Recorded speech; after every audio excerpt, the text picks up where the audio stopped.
bom dia. Nós estamos iniciando a segunda palestra do segundo dia do evento do 21º ciclo de palestras do Núcleo de Direito Setorial e Regulatório da Faculdade de Direito da Universidade de Brasília, e temos o prazer de ter o professor Alexandre Rosa Lopes, que falará sobre o compartilhamento de postes entre os setores de energia e telecomunicações, soluções institucionais para uma regulação eficiente. O professor Alexandre é doutor em Direito Público, consultor legislativo da Câmara Legislativa do DF, é ex-servidor público da Anatel, tendo atuado no setor de telecomunicações, direito, infraestrutura e planejamento urbano desde 2009, bacharel em Direito pela UERJ, com formação em Economia pela Federal Fluminense, mestrado em Direito Econômico e Desenvolvimento Social e especializações em Direito Tributário e Financeiro, Direito Público, Direito Notarial e Empresarial. Enfim, é um tour de force, né, de formações que mostra um pouco da qualidade do nosso palestrante. Agradeço muito a sua presença, doutor Alexandre, e sem mais delongas, passo a palavra para que possa dar a sua palestra. Muito obrigado. Obrigado, professor, pela apresentação, pela oportunidade de falar com o grupo de estudos e até outras pessoas do setor sobre um assunto tão desafiante que é o compartilhamento de postes. É realmente uma grande honra estar aqui. A minha apresentação vai ser curta, vai ser bastante breve, vão ter 3 momentos específicos, né? São 3 perguntas, a partir, depois de eu responder essas perguntas, eu combinei com o professor Márcio que a gente vai abrir também para perguntas do público, né? E, antes de mais nada, né, vamos começar com o contexto, né, do compartilhamento de postes, esse mercado tão desafiador, né? A maioria das pessoas que estão aqui já tem um contato bastante profundo sobre essa matéria, mas para situar todos, né, é importante indicar alguns números que compõem esse mercado. Nós estamos falando de um mercado de mais de 50 milhões de postes distribuídos por todo o território nacional, né? E essa infraestrutura é uma infraestrutura de acesso aos serviços de energia elétrica, distribuição de energia elétrica, telecomunicações, e é utilizado para diversos fins, até mesmo iluminação pública ou sinalização. Então, é uma infraestrutura bastante presente, todos têm um contato bem próximo dessa infraestrutura, porque o poste é o principal meio de acesso aos serviços essenciais à população brasileira, né? E ocupando esses postes, disputando esse espaço no poste, nós temos as distribuidoras de energia e mais de 20 mil prestadoras de telecomunicações e ISP. Eu estou falando aqui somente, mais de 21 mil, inclusive, né? Somente prestadoras de SCM, que utilizam meios confinados. Então, necessariamente, elas utilizam o poste para pendurar a sua rede, né? Dentro desse mercado, dentro desse ambiente, nós temos também 53 concessionárias distribuidoras de energia que alcançam quase toda a população do Brasil, né? Além dessas 53 concessionárias, nós temos um pouco mais de 50 permissionárias, mas tem uma abrangência menor, mas o grosso mesmo, os principais agentes são concessionárias de energia elétrica, e nós temos 2 mercados, o mercado de energia elétrica e o mercado de telecomunicações, com culturas e ambientes diferentes. O setor de telecomunicações é um setor bastante competitivo, né? E o setor de distribuição de energia elétrica, ele compõe um monopólio, né? Cada região geográfica, há o monopólio de uma distribuidora responsável pela prestação desse serviço, né? E a distribuidora, por força regulamentar, ela faz a gestão desse poste. Então, é ela que faz a gestão desse acesso, é ela que fixa, por meio dos contratos de compartilhamento, o preço da ocupação dos postos de telecomunicações, né? E nesse ambiente, né, nessa situação, aquele preço cobrado pela distribuidora das prestadoras e de outros agentes que ocupam os postos, 60% desse valor é revertido para a modicidade tarifária. Quer dizer, é aquele valor que se desconta da fatura de energia elétrica. Então, nós temos esse contexto, como funciona esse mercado, né? E esse mercado é disciplinado por algumas resoluções e atos normativos. Nós temos a resolução número 4, a resolução conjunta Anatel e ANEEL, que estabelece um preço de referência para disputas, no caso de haver disputas entre prestadoras de telecom e distribuidores de energia elétrica. Então, há uma referência normativa de que esse preço ele deveria ser livremente negociado entre prestadoras e distribuidoras, o preço da ocupação no poste, mas se houver conflitos, quer dizer, se essas distribuidoras e prestadoras entrarem com um processo administrativo, sobretudo a prestadora de telecom, ingressar com um processo administrativo perante uma comissão de resolução de conflitos integrada pela Anatel e ANEEL, esses órgãos, essas agências reguladoras, vão estabelecer um preço, podem estabelecer um preço e vão usar como referência aquele preço estabelecido na resolução conjunta número 4. Na referência, o preço seria R$ 3,19, ajustado, hoje passaria de R$ 7,00, né? Então, esse é um preço usado como referência, mas não de aplicação coativa. Nós temos também a resolução ANEEL número 797, de 2017, né, que disciplina o compartilhamento de infraestrutura, o compartilhamento desses postos.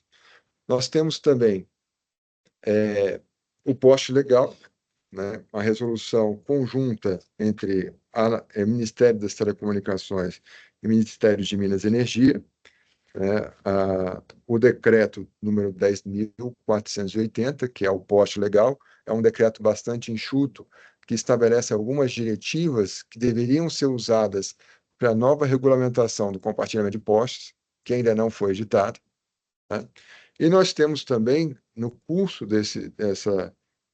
do tratamento de uma nova regulamentação do compartilhamento de postes, que ainda está em estudo, nós tivemos o decreto 12.068, que trata da renovação dos contratos, das concessões de distribuição de energia elétrica, né? Esse decreto é extremamente importante, e foi a partir desse decreto que se estabeleceu das novos contratos de concessão uma obrigatoriedade da distribuidora de ceder a exploração de postes para um novo agente que seria escolhido por meio de uma licitação, um chamamento público, tá? O novo regulamento que iria revogar a resolução conjunta número 4 estava em fase avançada de discussão entre a Anatel e a ANEEL. Inclusive, nós temos um voto favorável da Anatel, né, pela redação do novo regulamento. E nesse novo regulamento, há a disciplina da obrigatoriedade da cessão da exploração dos postes, tá? Não temos ainda um novo regulamento que revoga a resolução conjunta número 4. Mas, né, na sessão, numa reunião da ANEEL, por unanimidade, os diretores da ANEEL resolveram suspender a votação e remeter os autos do processo regulamentar para as superintendências responsáveis pela regulamentação, porque entenderam que o decreto 12.068, que estabelece a obrigatoriedade da cessão da exploração dos postos, seria um fato novo, né, que deveria ser analisado, deveria ser discutido pelos servidores de base da regulamentação antes de chegar de novo à votação da ANEEL. Então, nós estamos com esse quadro normativo.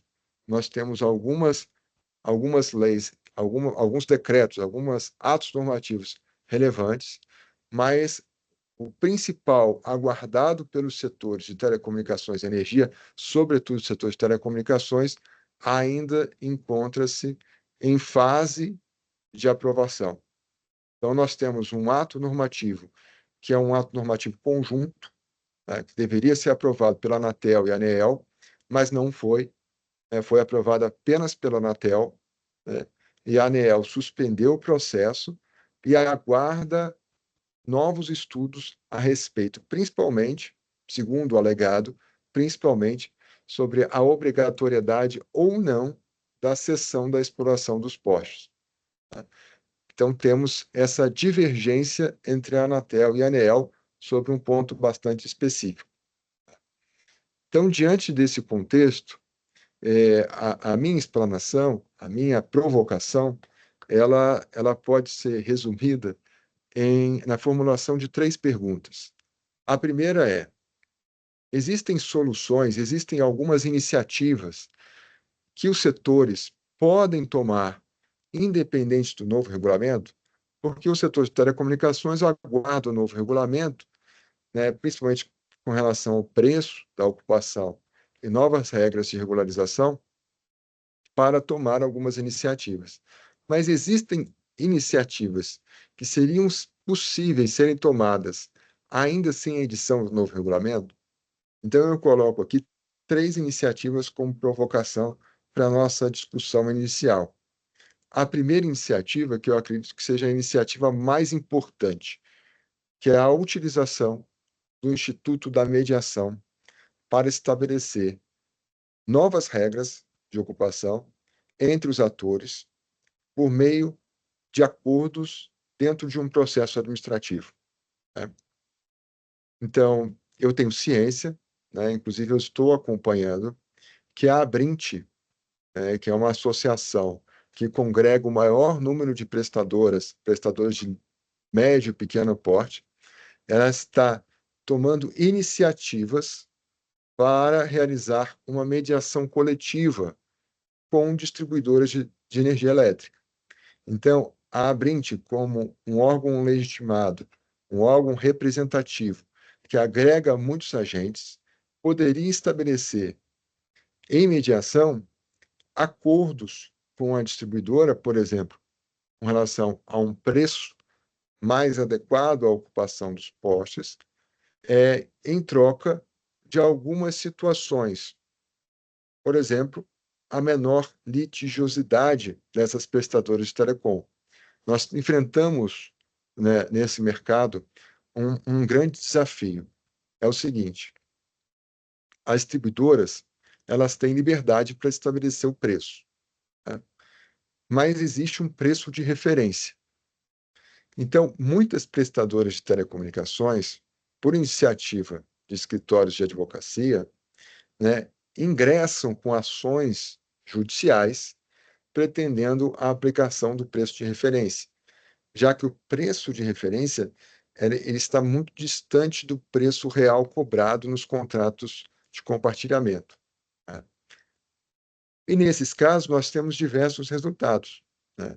Nós temos a aplicação do preço de referência, nós temos a aplicação de um outro preço diferente, e nós temos muitos processos judiciais, inúmeros processos judiciais, e que atrapalham o processo judicial, muitas vezes, atrapalha o planejamento, atrapalha o relacionamento da prestadora com a distribuidora. Então, muitas vezes, o processo judicial pode não ser o meio mais adequado para a resolução desse problema. Por quê? Se trata de uma relação continuada, uma relação de trato sucessivo, em que as partes elas precisam manter um diálogo que seja proveitoso.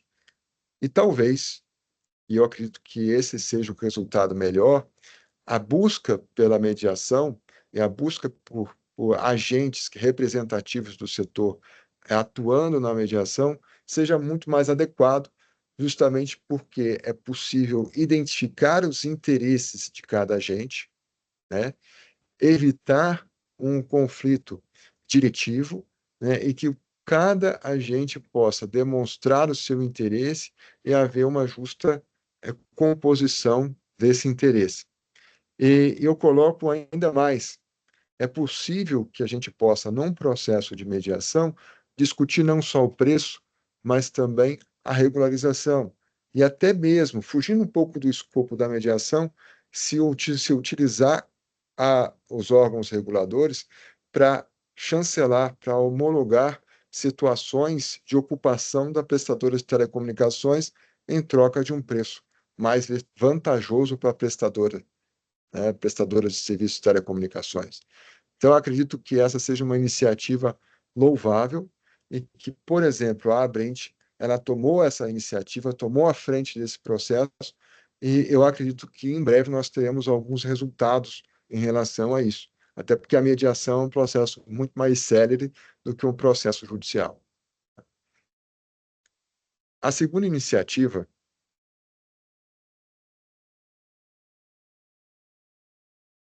é a utilização dos dados da outorga e prestação para a regularização da ocupação, né? É uma iniciativa que eu exploro um pouco mais no livro que recentemente eu editei. Esse aqui, se vocês... professor Márcio, eles conseguem ver a minha imagem? Consegue, mas você teria que aproximar um pouco mais o Ah, seu livro. Isso, certo. isso. Esse livro aqui, que eu, inclusive, nem fiz o lançamento, eu aproveito essa oportunidade para fazer o lançamento virtual, né? Então, é uma segunda iniciativa que eu proponho para discussão. Então, é a primeira vez que eu apresento essa iniciativa, então talvez ela precise de alguma correção, né? Mas eu, como eu trabalhei também na Anatel, na parte de outorga, né? Eu sei que a prestadora ela precisa informar muitos dados para a Anatel, né? Tanto os dados da área de prestação quanto com relação ao seu acesso, aos acessos, né, aos acessos disponíveis. É lógico que a outorga do serviço, né, de comunicação multimídia, por exemplo, o 045, é uma outorga nacional, mas existem dados, né, que são deveres desse relacionamento, da autorização, que precisam ser cumpridos por cada prestador. Então, é possível que a Anatel, de posse desses dados, ela venha confirmar e presenciar algumas prestadoras que possuem acessos, né, é, terminais de acessos aqui numa região, né, utilizem meios confinados, né, para a prestação de serviço, né, que utilizem postes, mas que não tenham contratos de compartilhamento com a distribuidora, o que cria uma situação bastante incongruente, né? E diante dessa constatação, é possível que a Anatel, sem sair do escritório, né, sem a fiscalização em loco, venha a disparar um processo de fiscalização, né, para apurar como que uma prestadora de serviços de telecomunicações que tem acesso em uma região e que utiliza, né, de meios confinados, né, que utilizam cabos, né, pode, né, atender os seus consumidores sem um contrato de compartilhamento, sem ter uma relação com a distribuidora, tá? Então, é evidente que existe uma irregularidade e é possível que essa irregularidade seja apontada e seja fiscalizada pela Anatel, inclusive pelas regionais, né? Sem precisar, inclusive, de uma atividade da ANEEL, né? Eu sei que muitos que estão assistindo são do setor de telecomunicações, até porque a maioria da minha rede de contato é do setor de telecomunicações, mas aqui, como uma apresentação, né, para fins acadêmicos, eu acredito que nós todos temos ciência que boa parte, né, dessa ocupação irregular também é responsável o setor de telecomunicações, tá? Seja por conta da falta de incentivos, mas existe efetivamente essa situação e que a Anatel precisa, sim, fiscalizar, e fiscalizar de uma forma eficiente, né? Fiscalizar a ocupação. A terceira iniciativa é também, né, com fins de regularização, é a utilização de processos da Anatel para regularização. O que que eu tenho visto na prática, como inclusive advogado, né? Muitas distribuidoras iniciam o processo de regularização, elas iniciam o processo de regularização e elas, sem avisar, né, as prestadoras de telecomunicações, começa a desmobilizar a rede, né? O cabo não está identificado, a desmobilização dessa rede. Inclusive aqui em Brasília, né, eu estou falando de Brasília, ocorreu um fato bastante curioso, para não dizer trágico, né? É, a distribuidora, motivado por um afã, né, de regularizar a ocupação dos postos, acabou, desmobilizando uma infraestrutura que, inclusive, não estava, né, contemplado no contrato de compartilhamento, mas desligou delegacias, uma delegacia no setor policial aqui de Brasília. No caso, por conta desse serviço essencial afetado, né, é, é, os policiais, né, resolveram reter, né, aqueles funcionários que estavam fazendo a desmobilização de infraestrutura, né? Então, houve uma tragédia, né? Houve uma,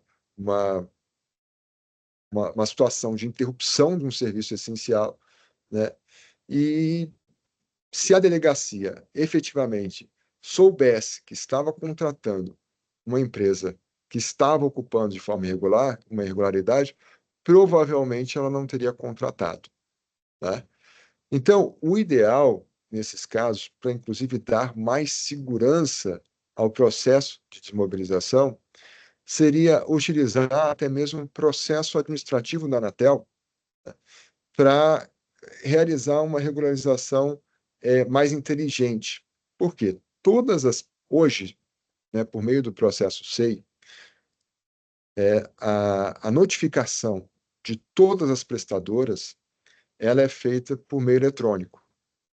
Então, como ideia, né, para a nossa discussão aqui, é possível que uma distribuidora venha a motivar a ingressar com um processo administrativo célere, lógico, com um acordo da Anatel com relação a esse procedimento, ingressar com um processo administrativo e pedir à Anatel informar a Anatel que vai regularizar uma região, né, uma região geográfica, e pedir à Anatel que dispare notificações a respeito dessa regularização.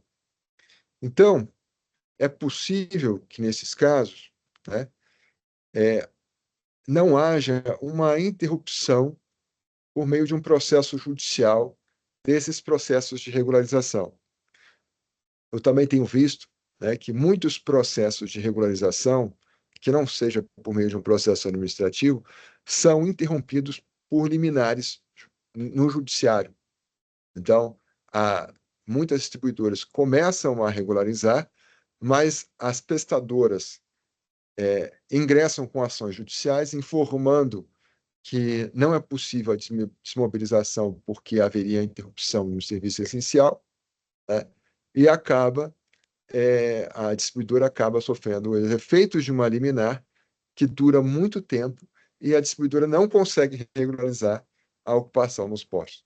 Então, essa seria uma ideia que a distribuidora poderia se utilizar de um processo administrativo e, caso houvesse um processo judicial, ela poderia apresentar, olha, eu estou fazendo essa atividade de regularização, né, por meio de um processo administrativo em que todas as prestadoras foram intimadas desse processo administrativo e que essa atividade é, inclusive, respaldada pela Anatel e autorizada pelo regulamento. Então, nesses casos, dificilmente uma distribuidora seria impedida de continuar a sua atividade de regularização, né? Sendo que tenha a chancela e tenha da agência reguladora responsável pelo setor. Então, essa é uma outra iniciativa que independe do novo regulamento e poderia auxiliar a atividade de regularização. Então, só recapitulando, nós temos 3 iniciativas aqui: a utilização da mediação, a utilização dos dados do outorga e acesso para a regularização e a utilização dos processos da Anatel para a regularização. Assim, professor, eu termino esse primeiro bloco, né, a primeira questão, que é essa primeira justamente para a gente poder discutir, né, e eventualmente se houver alguma pergunta a respeito desse tema. Alexandre, a que você atribui o fato de alguns desses caminhos não estarem sendo mais utilizados?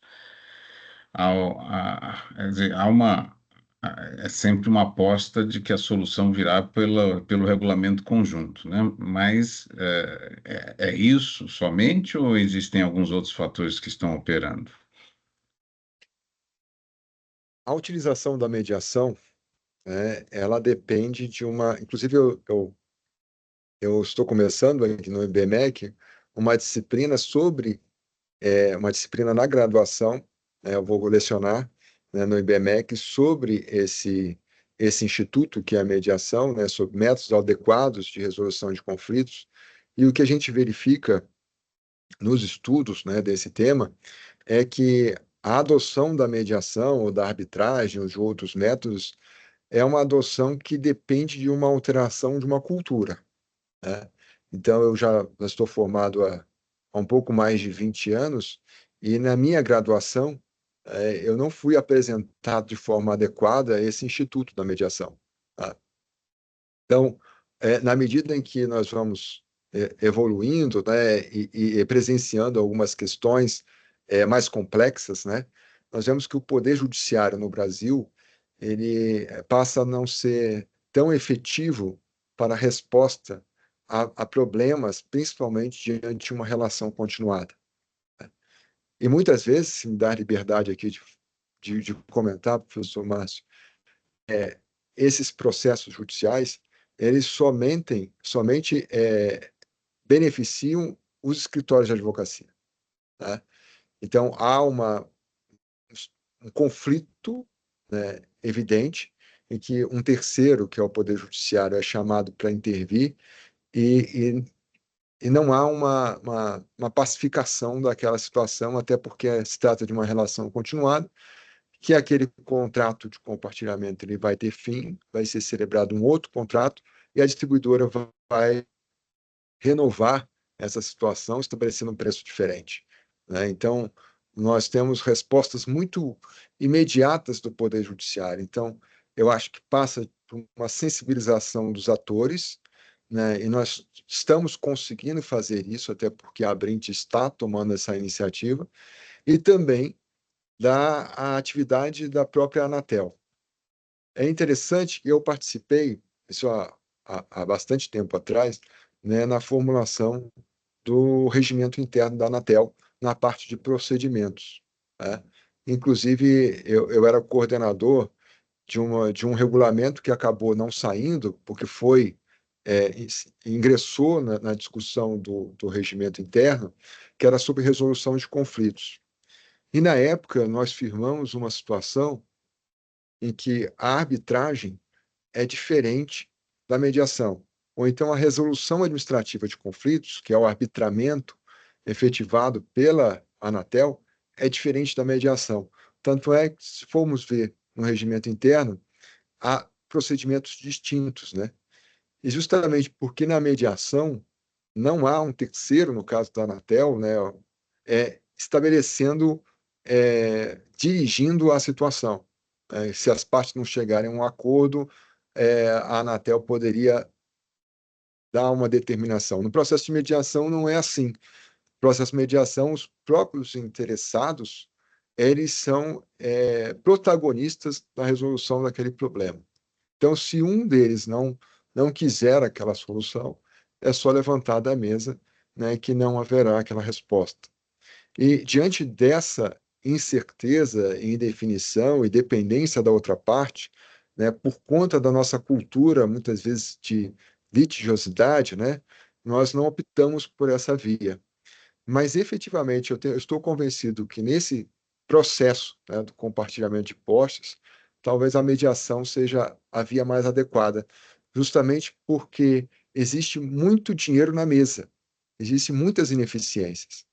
Você vê o caso, por exemplo, da prestadora de telecom. Muitas prestadoras pequenas, né? Existe um movimento de concentração do mercado. o que eu tenho percebido. Há uma dinâmica das maiores comprarem as menores, né, ou haver uma fusão entre prestadores de telecom no sentido de reduzir custos, né, porque toda essa ocupação gera também dispêndio. Então, se uma prestadora tiver a sua ocupação validada, chancelada pela distribuidora e pela Anatel, evidentemente que essa prestadora, né, que tem uma ocupação regular, ela nesse mercado ela vai ter mais valor para ser negociada.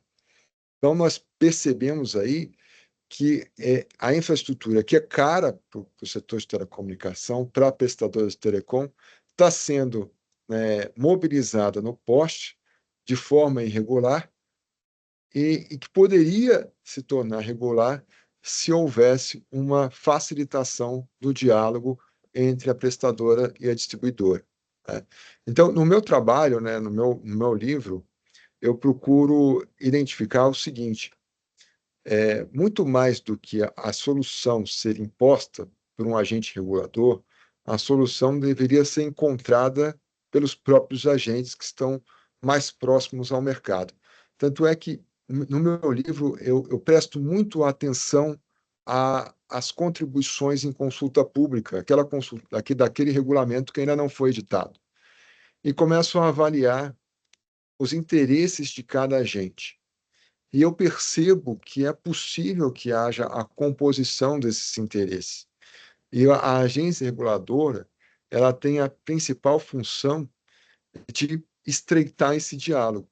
Então, eu acho também que essa mediação ela não foi ainda implementada de forma efetiva, justamente porque a Anatel e a ANEEL precisam também de uma alteração de cultura, no sentido também de facilitar esse diálogo entre a, esses agentes, entre esses setores. O problema é que nós vemos que há um conflito, e isso é claro, entre os próprios agentes reguladores, né?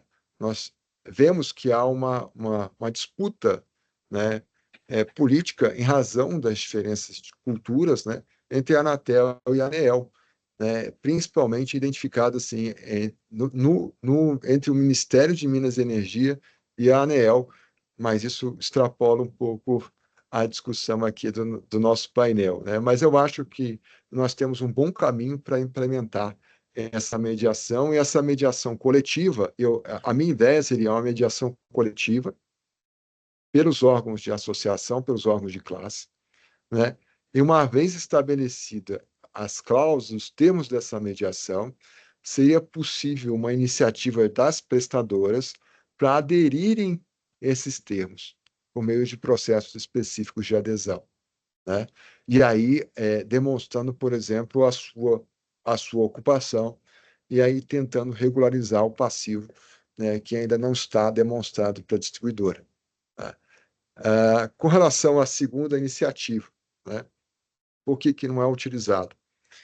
Porque eu acredito que dê muito trabalho, né, fazer esse batimento, né, e não há um interesse, até porque eu já trabalhei na Anatel, né, os servidores já estão atolados de trabalho, né, são muitas frentes que precisam ser enfrentadas, né, e o poste ele é considerado como uma infraestrutura da distribuidora, né, é uma infraestrutura da distribuidora. Por exemplo, eu atuei, por exemplo, no PGMC, né, na identificação de mercados relevantes. Quando chega no poste, né, a resposta é bastante simples, né? Há uma remessa dessa questão à resolução conjunta vindoura ou às questões que serão discutidas na ANEEL. Então, como o poste é considerado como uma infraestrutura dos dois setores, acaba sendo uma infraestrutura de ninguém, né? E acaba não tendo a relevância necessária, né?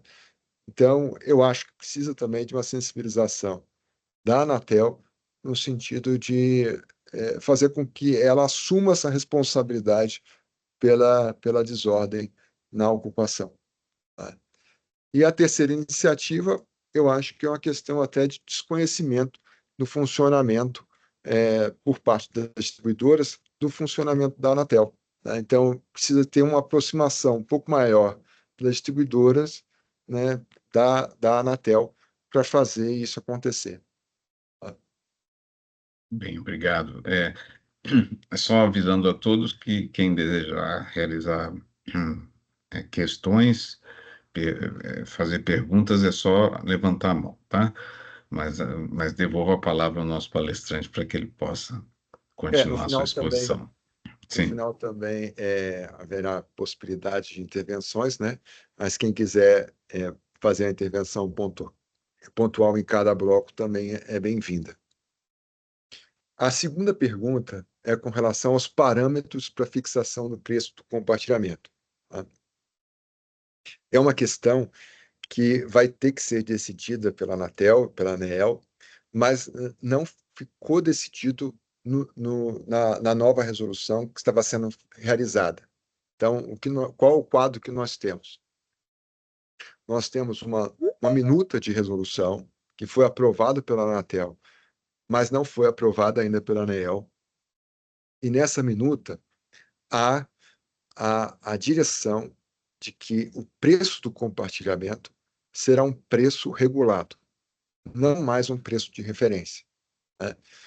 Mas esse preço ele vai ser fixado por meio de um outro regulamento, não nesse regulamento que está sendo discutido a questão das bases do compartilhamento, né? Então, vocês entenderam a dificuldade. Então, o novo preço regulado do compartilhamento que minaria essas discussões todas sobre liberdade de preço, discussões judiciais, ele não seria fixado agora, mas em um segundo ou terceiro regulamento a partir do estabelecimento de metodologias, tá?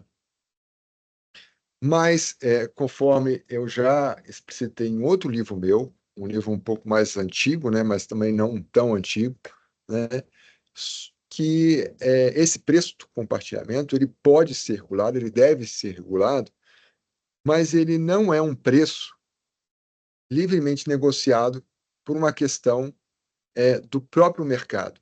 Nós temos dois agentes muito distintos.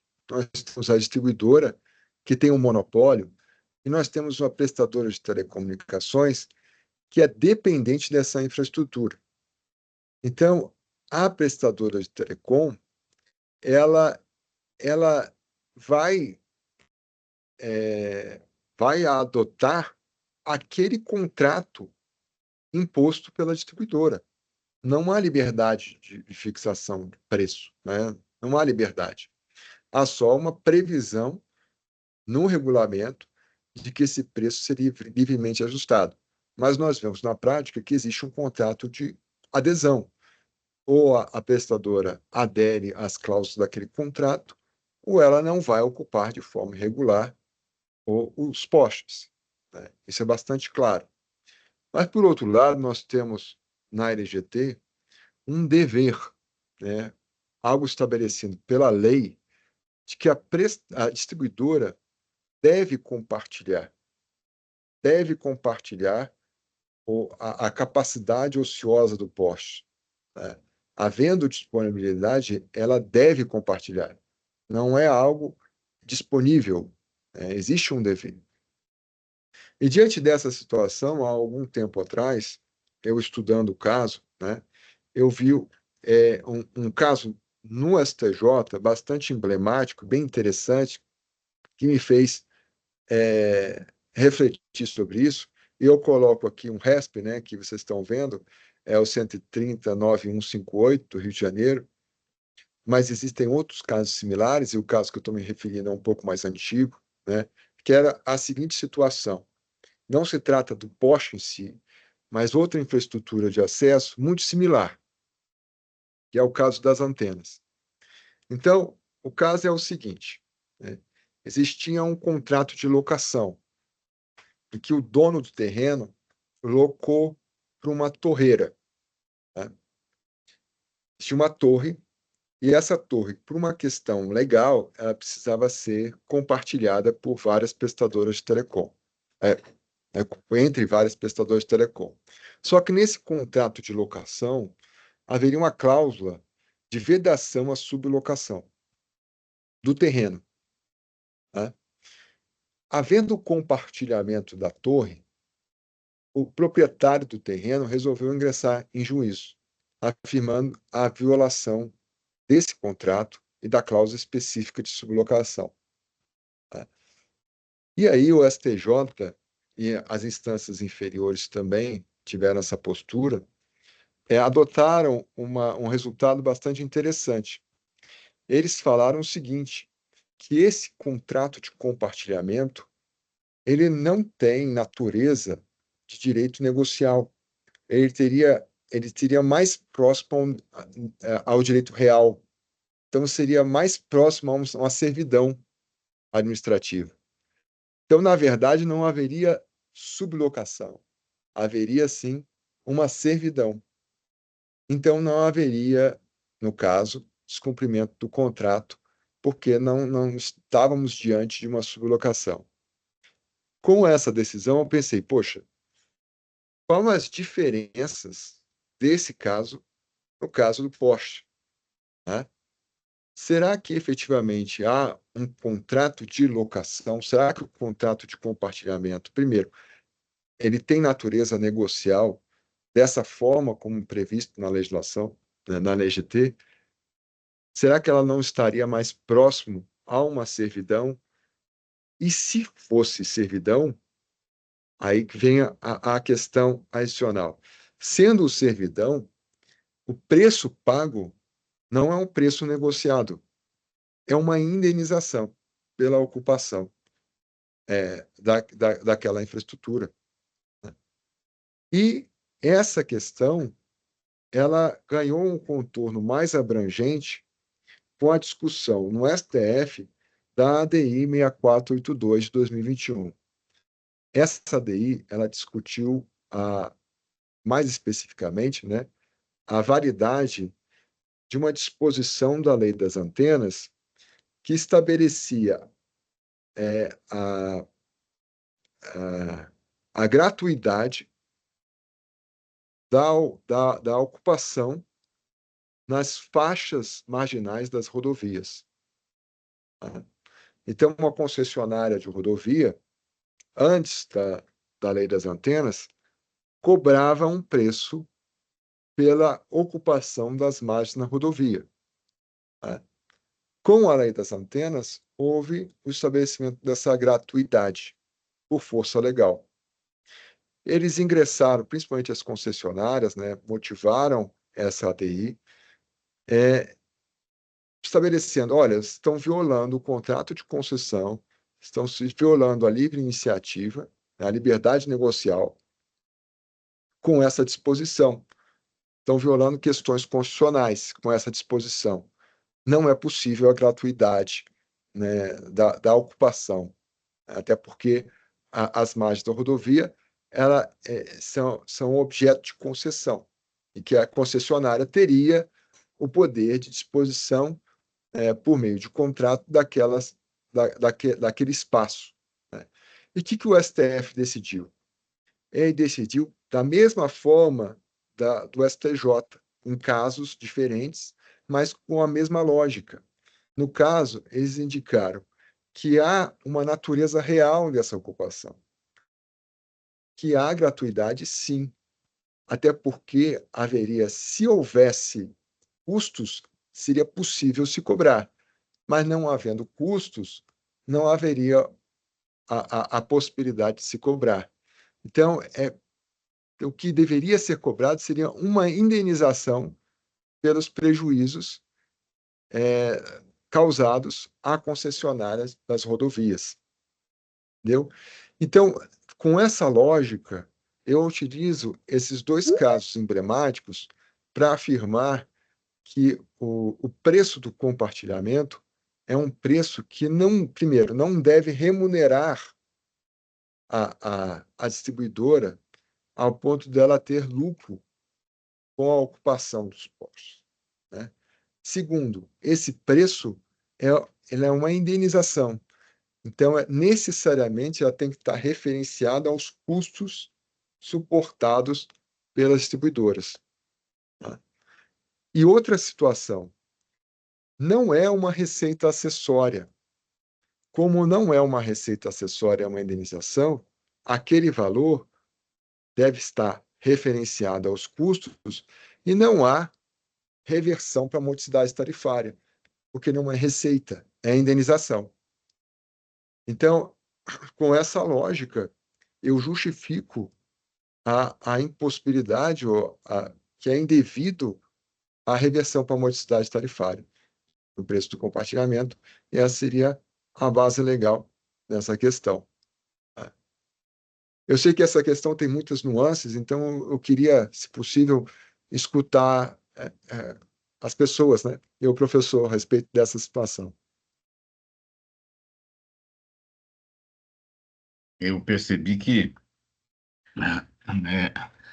não é comum, viu, Alexandre, termos pessoas de outros setores, mas eu vi que tem pessoas de outros setores aqui, inclusive gente que eu não via há uns 10 anos, né? Então, realmente a sua palestra está atraindo a atenção de todos, mas é comum que também fiquem tímidos para realizar as perguntas no meio das palestras. Mas, enfim, eu acho que essa sua colocação é muito interessante de, é, de dar soluções jurídicas de classificação, né, do Instituto, para que, inclusive, ajude no encaminhamento né, da resolução conjunta, né, que se espera, né, e que entrou nesse inferno astral aí de é, relativa tensão institucional, né? Mas tem uma pessoa com uma pergunta aqui, a Larissa, por favor. Bom dia a todos. É, eu gostaria de saber, porque no começo da apresentação foi dito que os valores, normalmente eles têm eles são negociados, mas tem uma base, né? E aí eu gostaria de saber, já que o preço é uma indenização, qual é o limite em que esse preço pode ser negociado? Tem algum teto?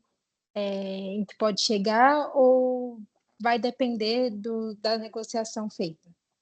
Obrigada.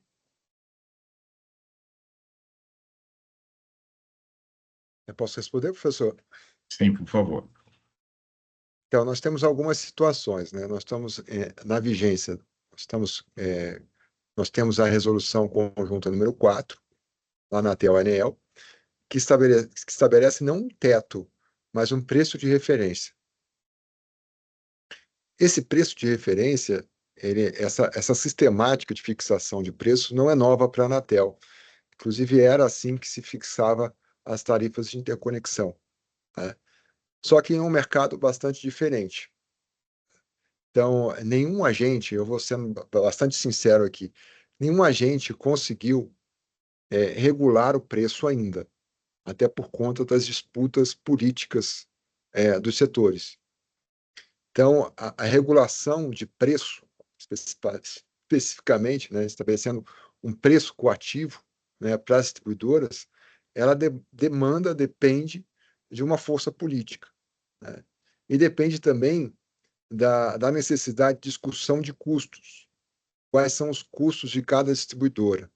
Isso é um grande desafio, porque na fixação desses custos, logicamente, nós temos que, primeiro, verificar qual é a região, né? Qual é o grau de ocupação, isso eu defendo, né? Qual é o grau de ocupação daquele poste. Então, imagine o seguinte, uma região como a Grande São Paulo, é necessário uma fiscalização maior dos postes. Então, essa fiscalização do grau de ocupação, ela vai demandar da distribuidora um maior investimento, e ela vai ter mais despesas. E isso precisa ser compensado, e vai ser compensado por meio do preço.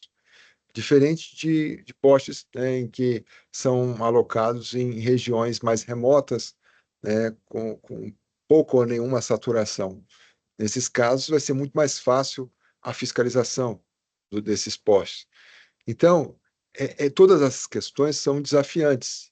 Além do que, é preciso ter, além dessas métricas, formas de atualização desses valores, né? Que não basta estabelecer um índice específico, né? Então, nós temos muitos desafios com relação a isso, né? E a necessidade de que as agências reguladoras se componham, que haja uma composição e que haja uma discussão mais próxima desses agentes, né? Então, nós temos essa situação. O preço de referência ele foi estabelecido por meio de uma soma, de uma média dos preços das distribuidoras aplicados, praticados naquela época, né? Mas não há nenhuma disposição regulamentar que a distribuidora precise obedecer àquele preço. Aquele preço é utilizado como referência em um processo administrativo, um processo de conflito, que pode ser aplicado ou não pela Comissão de Resolução de Conflitos. Inclusive, há precedentes em que a comissão não aplicou o preço de referência. No início, se aplicava de forma bastante automática, no início dos processos, né? Se aplicava de bastante automática esse preço de referência, mas houve uma evolução no sentido de que a comissão ela venha a identificar a realidade de custo daquela distribuidora, né? Mas, por conta da falta de efetividade dessa decisão da comissão, isso é uma realidade, que é uma decisão administrativa, os agentes passaram a perseguir processos judiciais, ao invés de processos administrativos. Então, entenderam mais fácil discutir o preço numa ação judicial do que em um processo administrativo. O que eu estou falando é que o preço é uma indenização, mas isso está muito longe de ser algo pacífico no setor, principalmente no setor de energia, né? Então, eles ainda defendem, a ANEEL principalmente, defende que se trata de uma receita acessória. E como receita acessória, é necessário haver a reversão para a modicidade tarifária por força da própria lei das concessões, né? Mas essa questão realmente está em aberto, né? Existe a possibilidade de não haver reversão para a modicidade tarifária no regulamento, no novo regulamento que ainda não está editado, não foi publicado ainda, mas não existe efetivamente uma justificativa para isso. O que eu estou colocando é uma justificativa para isso. Ó, não reverte para a modicidade, porque não é preço, é uma indenização, e toda indenização precisa estar referenciada aos custos.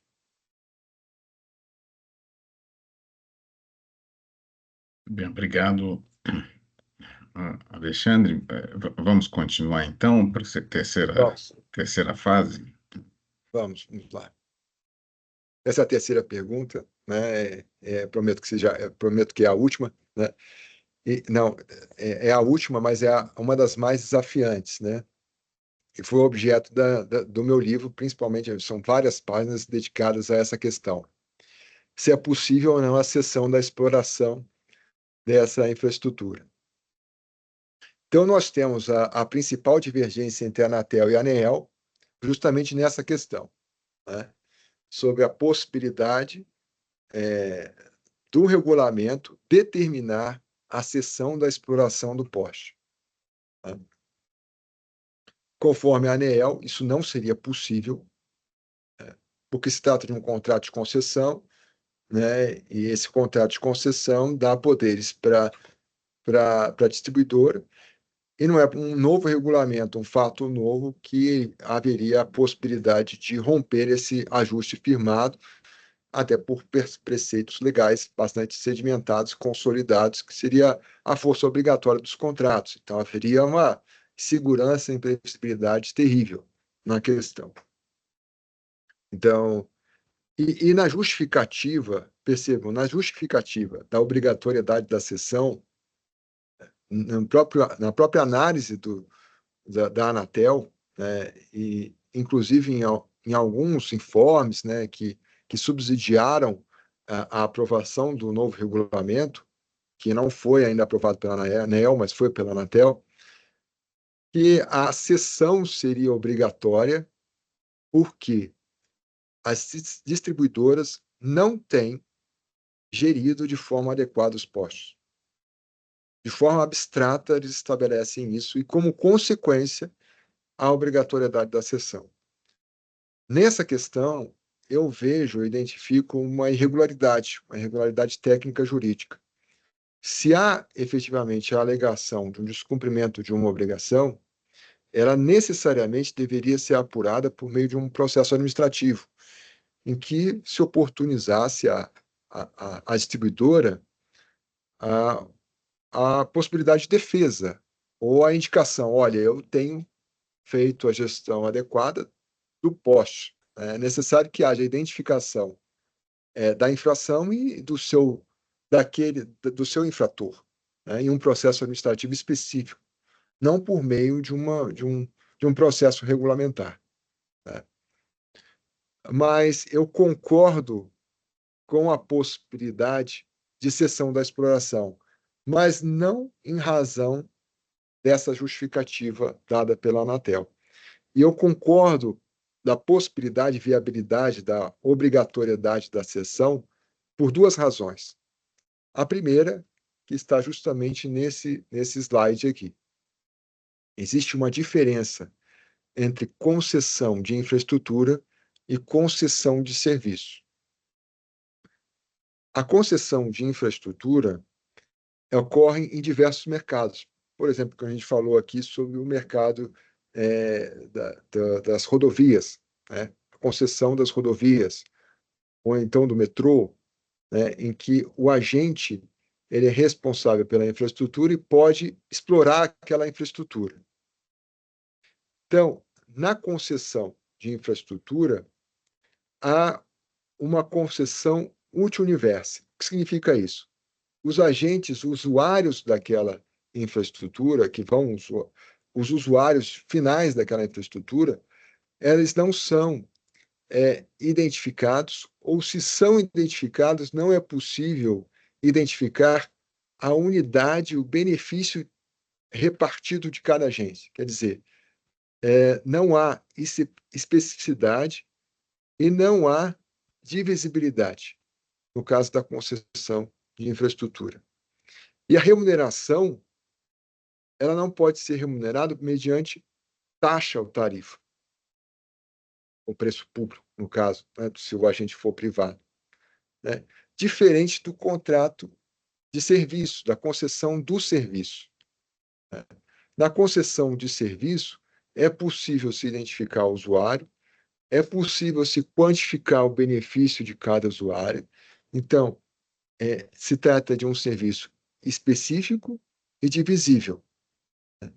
Na concessão do serviço, nós temos mais do que um contrato amplo, nós temos um ato unilateral, que é o regime de prestação, nós temos um ato condição, que é o aceite do concessionário, e um contrato com as cláusulas econômicas, por exemplo, com relação ao preço que poderia ser praticado e exigido dos usuários finais daquele serviço, né? E aquele serviço ele é remunerado pelo usuário do serviço mediante tarifa, diferente da concessão de infraestrutura.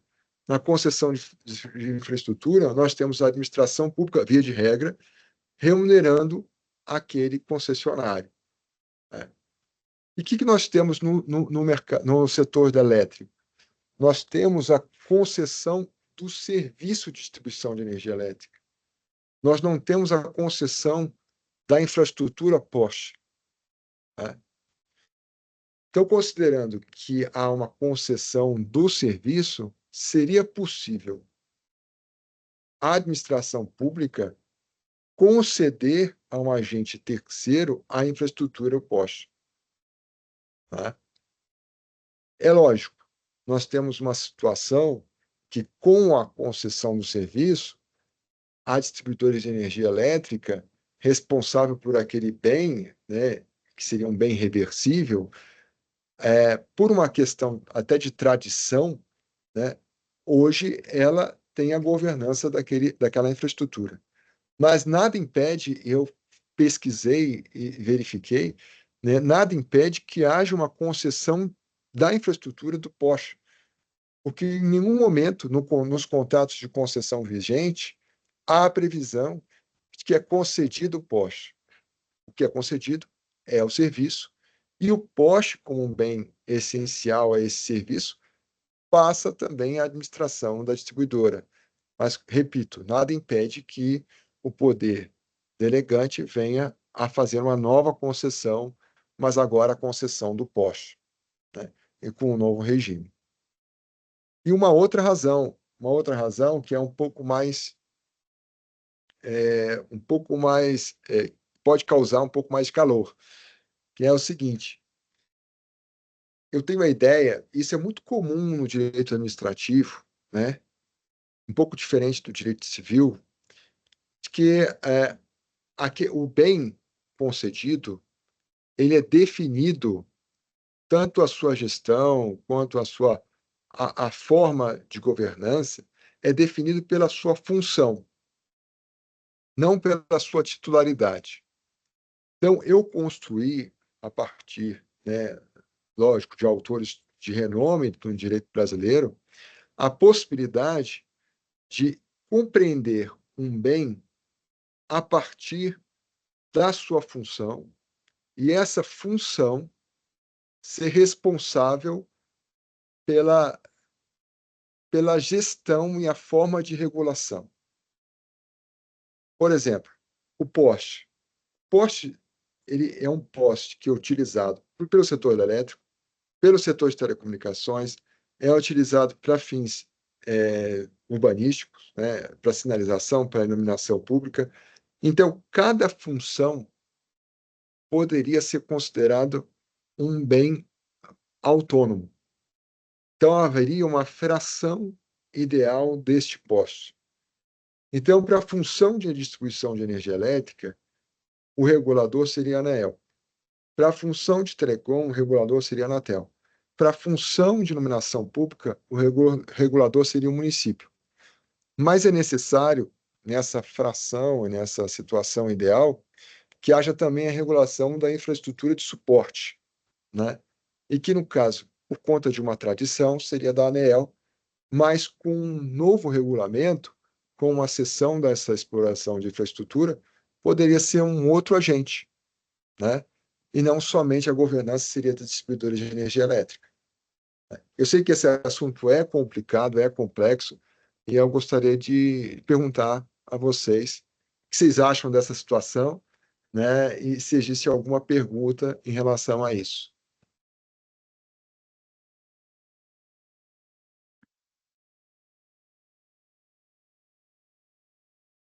Nós temos já uma pergunta.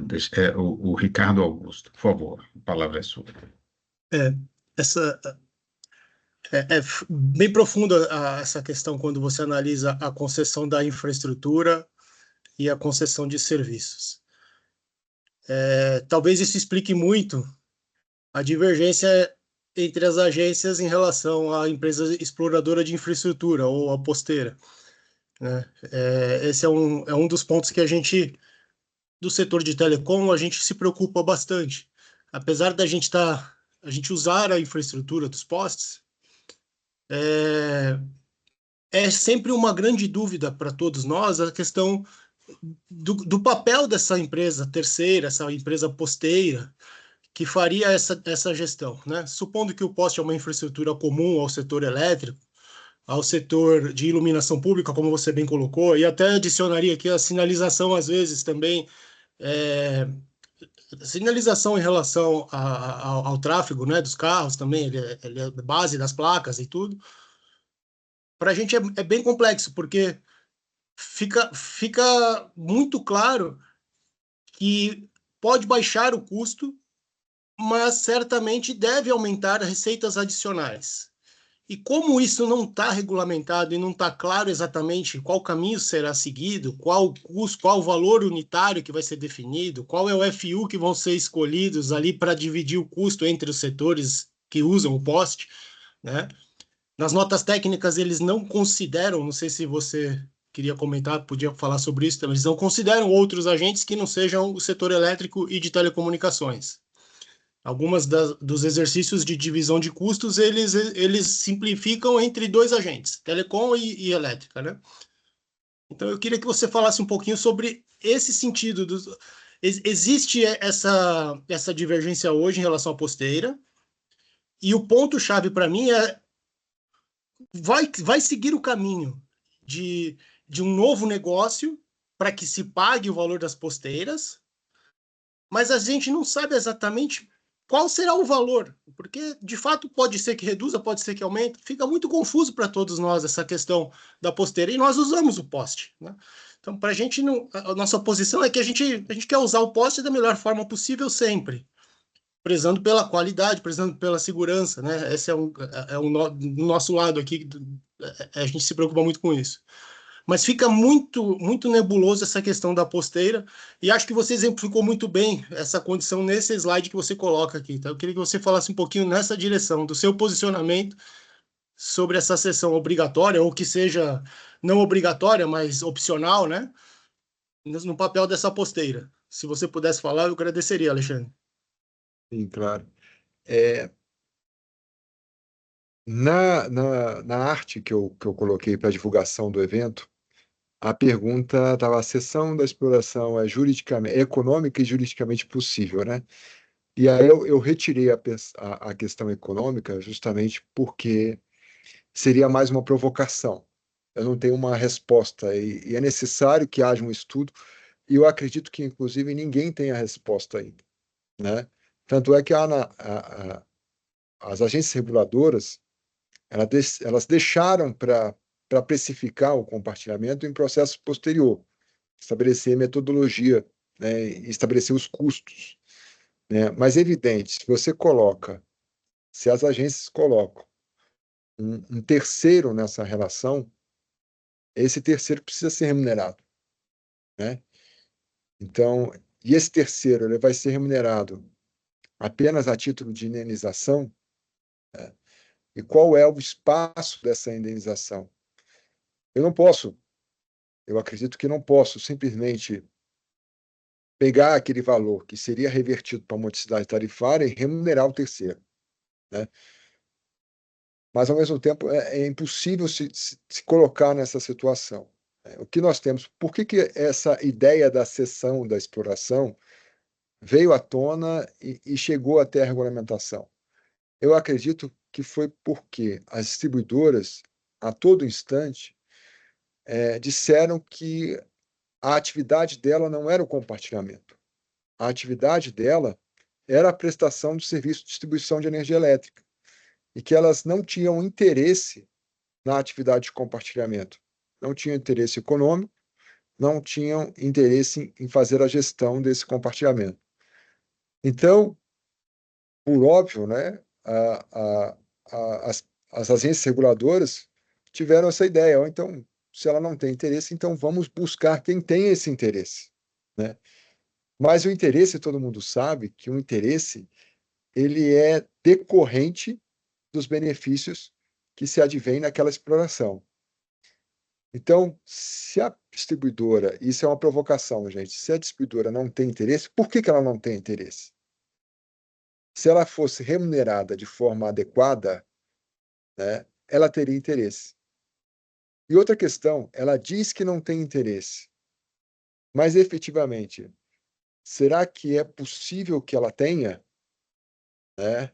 Então, ou ela está informando que não tem interesse para não ser responsabilizada pelo grau de desordem da ocupação que se encontra hoje, né? Então, todas essas perguntas, elas precisam ser respondidas pelo regulador e, principalmente, num processo, né, de mediação ou de composição pelos próprios agentes econômicos, né? Talvez a distribuidora efetivamente não tenha interesse por conta da modicidade tarifária, da reversão da modicidade tarifária, ou talvez, até eu coloco uma provocação aqui, Ricardo, que é o seguinte: talvez o preço da ocupação seja tão alto porque ela não quer que haja novos ocupantes naquele poste, porque daria muito trabalho para ela fazer a gestão daquele ativo. Então, o preço passa a ser impeditivo por iniciativa da própria distribuidora, né? O fato é que nós temos um mercado com muitos interesses e esses custos de transação, eles são muito altos.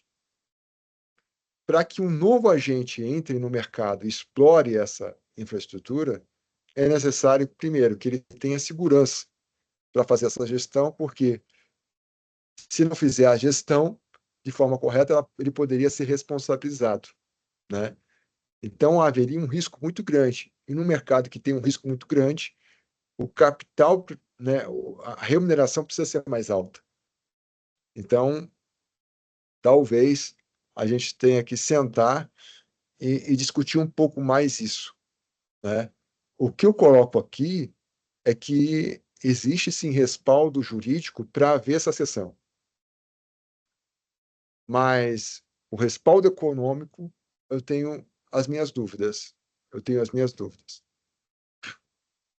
Vai depender, primeiro, de como foi escolhido esse agente, né? Qual é o preço que vai ser praticado, né?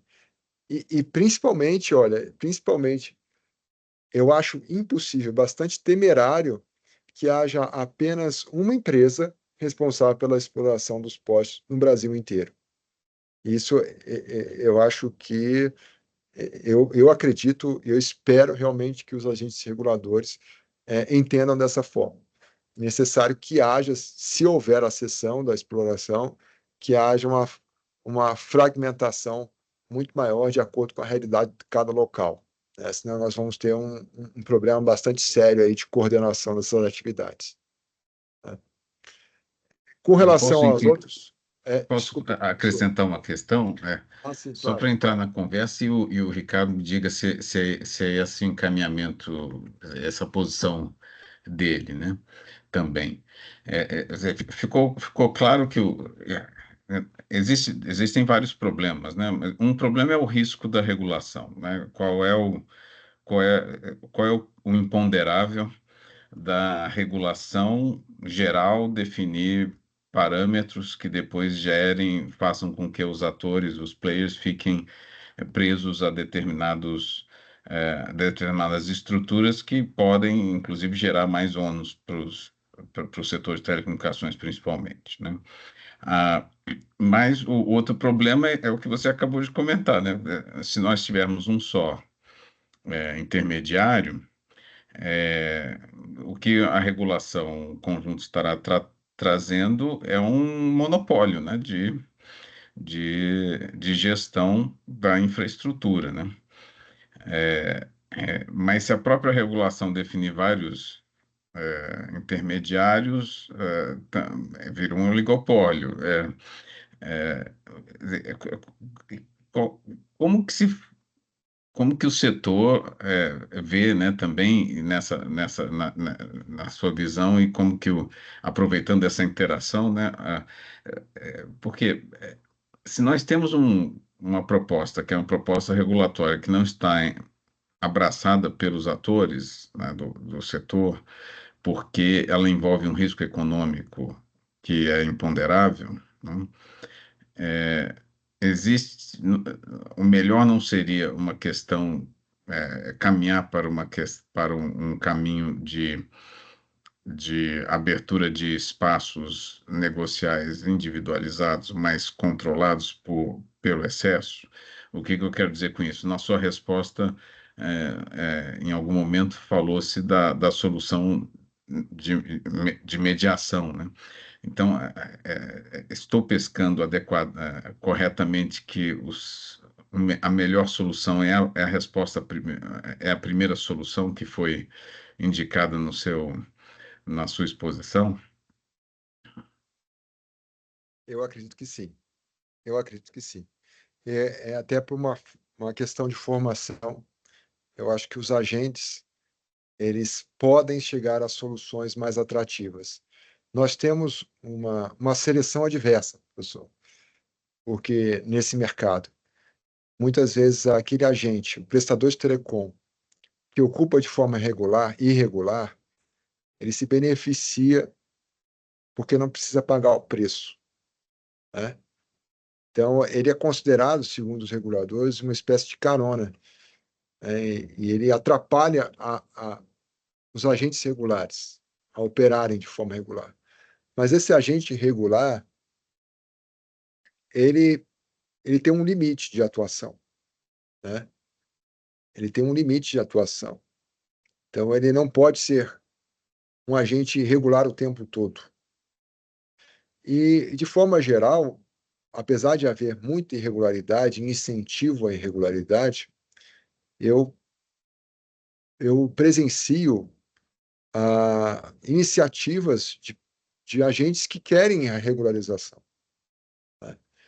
Então, até existem formas de regulação, né, que os próprios agentes eles devem contribuir pela regularização do ativo, desde que devidamente estimulados, desde que haja um incentivo para isso, né? E desde que haja um menor custo de transação, uma comunicação melhor com as agências reguladoras e distribuidoras de energia. Essa situação ela é bastante desafiadora, justamente porque nós estamos em um mercado em que se aproxima, ele não é, mas ele se aproxima de um recurso comum, no sentido econômico do termo, né? E nós temos um bem, que é o poste, de difícil fiscalização, de grande capilaridade e que é fácil utilização.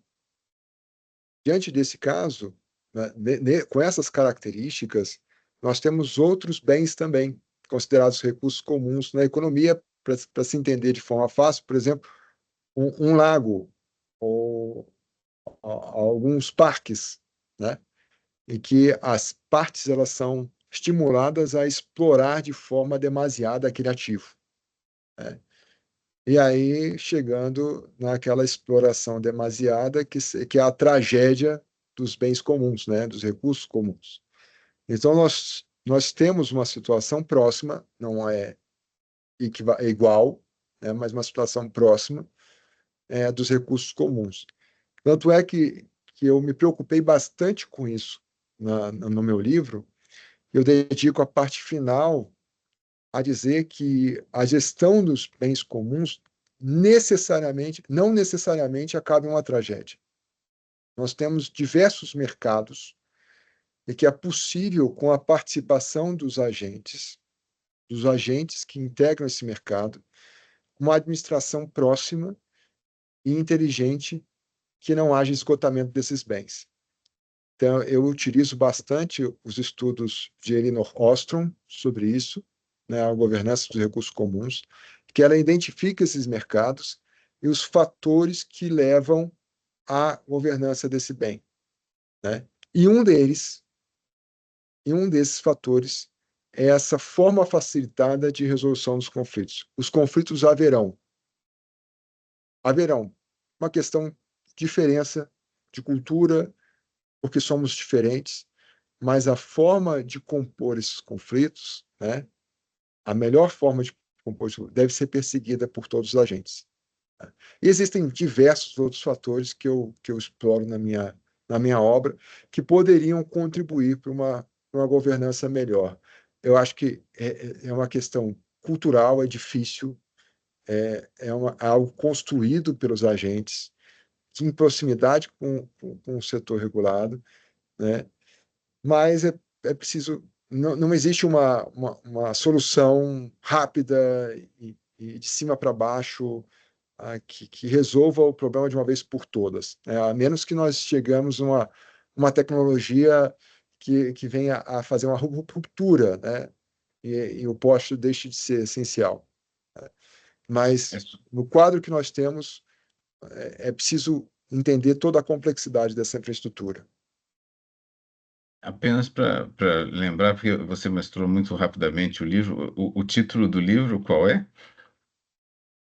Compartilhamento de bens públicos, né? Não só os postes, né? os bens públicos de forma geral. É porque editora É dialética. dialética, tá Dialética. ótimo. Agora a Fabíola Assad, ela está inscrita para, por favor, a palavra está com você. Bom dia. Estão me escutando? Sim. Bom dia. Bom, eu sou do jurídico da Claro, trabalho com compartilhamento de posse especificamente há bastante tempo. Posso dizer aqui para você que, pela Claro, a gente já buscou todas essas alternativas, resolução de conflitos, judiciário, amigavelmente, e a negociação com as distribuidoras é algo bem complexo, por conta do monopólio e por conta da essencialidade da infraestrutura, né? E aí você estava falando da mediação, tal. Eu estou desde o início refletindo e me veio à cabeça que a regulação ela existe quando o mercado não se autorregula, né? Sozinho. Então, os agentes, né, que o setor de telecom e energia não estão conseguindo chegar com posições. A gente tem negociações de contrato de 7 anos, sem um final, né? Tem um êxito aí. Por quê? Porque não é só a questão do preço, tem outras variáveis, outras regras que são, ao nosso ver, são regras que não são factíveis de serem cumpridas, enfim, que muitas vezes a gente acaba assinando o contrato para ter alguma segurança jurídica, né? E outras não, outras a gente fica nesse impasse mesmo de juros. E, em algumas situações, a gente acabou buscando a resolução de conflitos da Anatel Anel, principalmente em razão do preço. A questão da mediação, fiquei pensando coletiva e tal, fiquei pensando no seguinte: hoje, um dos problemas também, dos gargalos da questão da infraestrutura de postes, é o excesso de ocupantes. Então, como fazer, né? Assim, o excesso de ocupantes decorre de um processo longo de ocupação desordenada, né? Aí você tem a questão da tragédia dos comuns. Para mim, o poste ele tem um dono, e o dono é a distribuidora de energia. E a distribuidora de energia tem, sim, que é ceder o espaço para o telecom, que também é essencial, que está na LGT, mas ela recebe um dinheiro para fazer a gestão. E há anos essa gestão não é feita de forma adequada, de modo que hoje os postes estão ocupados de forma desordenada, em excesso. Então, a própria Anatel concedeu aí também inúmeras licenças de CM, então há provedores regulares do ponto de vista de telecom, mas sem contrato de compartilhamento, né?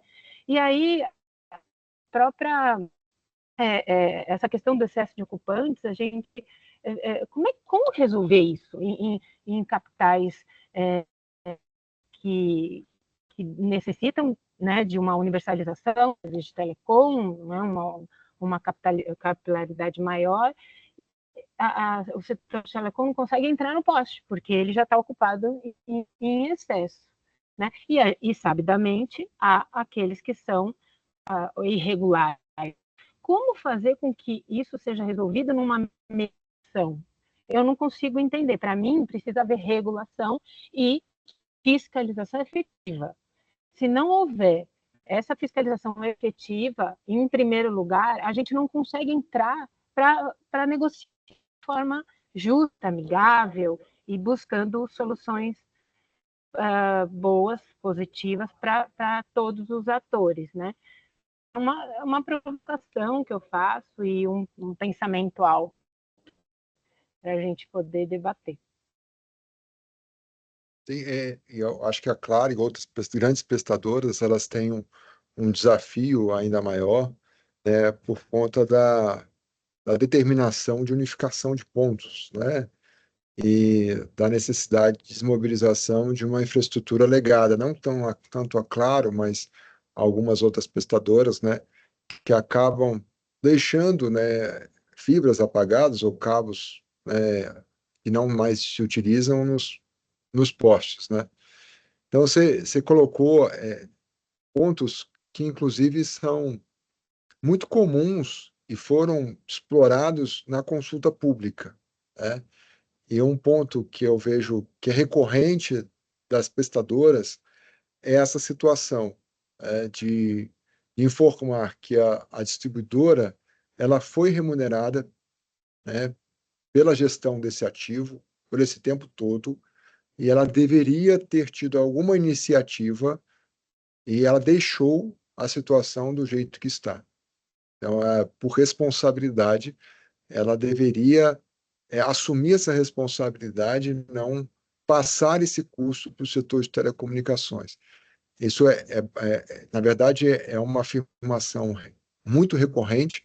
Eu acredito, Fabíola, que eu seja a única pessoa que tenha lido todas as contribuições das consultas públicas da Anatel e ANEEL com relação a esse assunto e sistematizei no meu trabalho, né? O que Então, você falou da modicidade tarifária é algo que a gente vem dizendo, gritando há alguns anos, né, de mas eu acho trabalhos que apresentados. os reguladores foram sensibilizados com relação a isso. Mas com relação a essa situação, eu acho que também o setor, e aqui eu me coloco como parte neutra, ele precisa ser sensibilizado a respeito de uma realidade muito difícil de se transpor, né? Nós temos um ativo, que é a infraestrutura, que é o POS, que ele é muito acessível, né? Ele tem uma capilaridade imensa. Então, a famosa Kombi branca que na meia-noite o agente vai e coloca o cabo e gera um custo para a distribuidora que desmobiliza esse cabo e no dia seguinte tem mais 2 agentes fixando aquele cabo de forma irregular, né? Então, nós temos um ativo que é muito difícil de ser fiscalizado pela distribuidora, né? Principalmente em grandes centros, né? E é uma realidade que precisa ser identificada e reconhecida, né? Lógico que existe um dono, por isso que eu falei que o poste ele se assemelha a um recurso comum, ele não é um recurso comum, ele se assemelha por conta de algumas características que são próprias do recurso comum, e daí se falar em tragédia dos recursos comuns, né? Então, existe essa realidade, essa situação que não pode ser imputada exclusivamente a distribuidores, né? É lógico que existe parcela de culpa, mas existem 2 setores aí que contribuem para a desordem na ocupação, né? Até porque nós temos situações em que, como eu falei no início, que a distribuidora tenta regularizar, mas não consegue por conta de uma ordem judicial, né? Então, como uma iniciativa, ela poderia usar o processo administrativo da Anatel para poder auxiliar nesse processo de regularização. Agora, com relação à mediação, eu me referia principalmente à iniciativa da Abrint, diante da alta litigiosidade, né, das pequenas prestadoras de telecom com relação ao preço, né? Então, eu acredito que algumas distribuidoras elas têm interesse em fazer uma mediação, mas elas não conseguem o diálogo com um universo muito grande de prestadoras, mais de 20.000 prestadoras, né? Então, ela não, o trabalho de agrupar, de conversar e de estabelecer termos diferenciados fora de um contrato de adesão é muito grande. Daí a necessidade de um agente representativo como uma associação de classe para estabelecer condições, né, mais adequadas e aí, em casos específicos, em processos específicos, ser apresentado o grau de ocupação, né? E a participação da Anatel e da ANEEL nesse processo, eu acho que é importante, e aí foge um pouco da mediação, né, porque mediação não envolve homologação, mas é possível, né, de acordo com a previsão no regulamento, que a Anatel venha a chancelar um grau de ocupação, né, e dar segurança maior para um agente, né, com relação à ocupação e validar aquela ocupação, né? E daí a importância das agências reguladoras nesse processo. E você tem toda a razão com relação à regulação estar mais próxima, que precisa de regulação. Se nós estamos num mercado em que um agente é monopolista e o outro é tomador de preço, né, nós temos que ter a regulação. Senão nós vamos viver numa situação de opressão, né, ou uma exploração demasiada e uma ineficiência evidente, né? Então, nós temos que ter uma regulação, mas também é necessária uma compreensão dos desafios, porque nós estamos tratando de uma regulação que advém não só de uma agência, mas de dois mercados diferentes, né? Então, é difícil. Não é fácil, você sabe que está lidando E disso como fazer? diariamente. Eu fiquei pensando também isso, tá? A questão das mediações, ou dessa mediação coletiva que pode acontecer, com a nova regulamentação, caso seja publicada, em especial com relação ao plano de regularização anual, PRPP, né, que é uma proposta da nova regulamentação, né, porque, na minha visão, os contratos que estão vigentes hoje deixam de existir, né, porque a prestadora deve se adaptar ao novo modelo, né, e passa a haver um contrato adesão, e as prestadoras se submetem do plano de regularização anual, que é o PRPP. Aí eu fiquei pensando, tá bom, mas aí as prestadoras fazem um acordo com a distribuidora para que nos próximos 5 anos haja aí a regularização de toda a planta dela, e aí venha um novo regulamento. O regulamento ele é aplicado imediatamente, ele revoga os termos do acordo da mediação. Como é que fica essa situação? Então, esse é um grande desafio que as agências vão ter que responder. E pela minha prática na resolução de conflitos, que eu vejo o seguinte: os contratos firmados, eles são geralmente respeitados, né? Então, advindo uma nova regulamentação, vale dali para frente, até por conta do ato jurídico perfeito, né, da situação do direito adquirido, da situação consolidada, que foi regularmente ajustada na vigência de uma regulamentação. Então, nós estamos falando de um ato infralegal, né? Um ato normativo infralegal. Então, eu acho um grande desafio entender que aquele novo parâmetro infralegal, aquele quadro normativo, vai desconstruir um contrato já estabelecido, né? E aí isso, lógico, vai demandar diversas discussões. Passamos, na época que eu era na ATEL, passamos por essas questões, principalmente com relação à interconexão, né? E aí as agências vão ter que responder essa situação, e espero que essas situações não sejam chegadas, não leve ao judiciário, porque teremos todos os tipos de resposta. Pela previsão do novo regulamento, da proposta, né, já aprovada pela Anatel e pendente na Anatel, se a prestadora não se adapta ao novo modelo, em 12 meses, desculpa, ela passa a não ter novos projetos aprovados. Então, existem consequências para a não adaptação ao novo modelo, de modo que eu entendo que, do jeito que está hoje, existe sim uma necessidade de migração para submissão às novas regras, né? Por isso que essa questão de acordos feitos neste momento, talvez tenham que respeitar um prazo menor, né? Ou até que a nova regulamentação seja publicada, enfim. São os desafios que a gente vai enfrentar. É um grande Então, desafio. o que você está falando é pedindo por um espaço de segurança jurídica, né, uma norma, até para se preservar contra o entendimento do STJ que foi passado, né, de que não sendo negocial, acabaria interferindo unilateralmente, né? Qual Talvez é a o sua preço posição, não Alexandre? seja, né? Talvez o Uhum. preço algo fixado de forma, como o preço vai ser um preço tabelado, que eu entendi da nova regulamentação, o preço talvez não fosse negociado mais, no restante sim, né? Talvez das regras contratuais. Mas mesmo no preço de referência, a aplicação do preço de referência, ela respeitava os contratos que já estavam em vigor.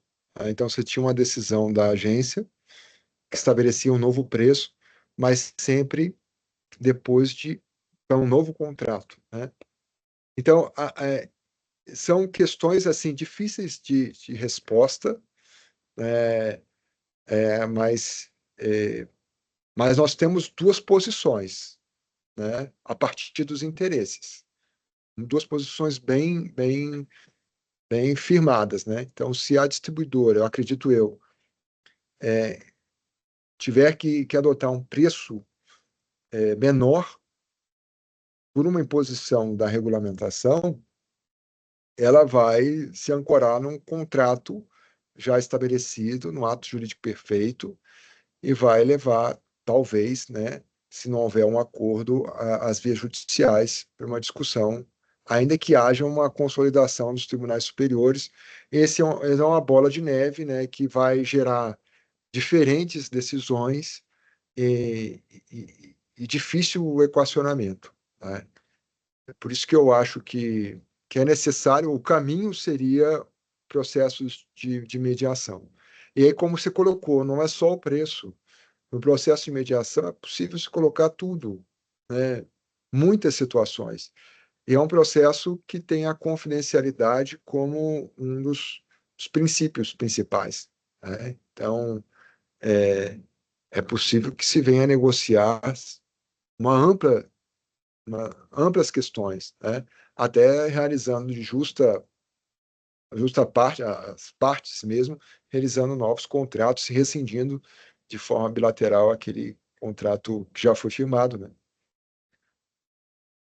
E para isso a gente precisa de um regulador que esteja disposto a fomentar esse diálogo, né?